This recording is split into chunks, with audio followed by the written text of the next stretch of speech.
This is Opinion House Media.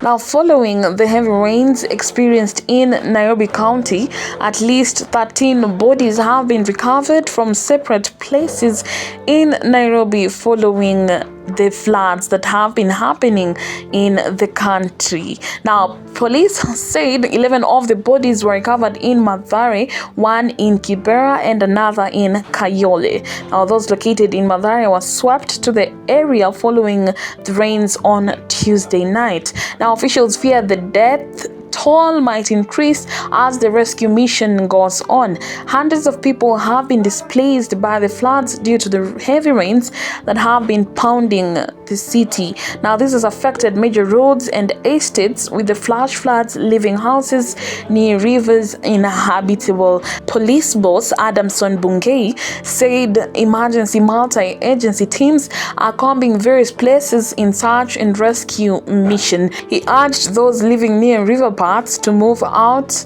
given the projection by the Kenya Meteorological Department shows that the rains will increase in the coming days. Now, various agencies have joined the search and rescue mission. Now, the floods have killed dozens and displaced many others in other parts of the country. Now, the rains have also caused landslides in Narok, Kisii County, and of course Limuru, which has resulted in at least 7 deaths. Now, President William Ruto said he had held talks with leaders of places badly affected by the floods and agreed to mobilize resources to address the menace. Now, Azimio la Umoja One coalition party leader Raila Odinga has called on President William Ruto to declare the ongoing heavy floods a national disaster. He further called on President Ruto to dispatch military response units as part of an emergency protocol to help mitigate the damage being caused by the floods. Now, Raila also wants an emergency fund established to assist flood victims. Now, Raila disclosed that opposition allied members of parliament have since jointly raised 1 million shillings donations, which shall be presented to the Kenya Red Cross for the cause.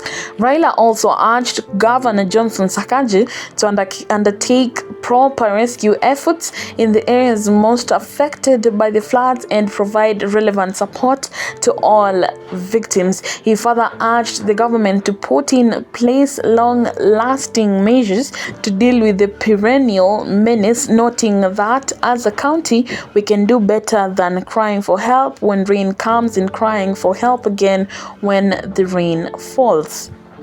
Raila said the forecast by the weatherman had indicated a likelihood of more rains continuing this week, raising concern that the situation might even get worse. In anticipation for the worst, he called for preparedness as a key measure to mitigate any further crisis of larger proportions. Now, indeed, that's what we had for you, and it's quite unfortunate that we are losing Kenyans into these deadly floods. Please be sure to be safe wherever you are, and if at all you're living next to a river bedside, please find elsewhere to stay. Now, of course, that's what we had for you right here in Opinion House Media. Please be sure to keep it locked. I'm your girl, Jojo Tyre.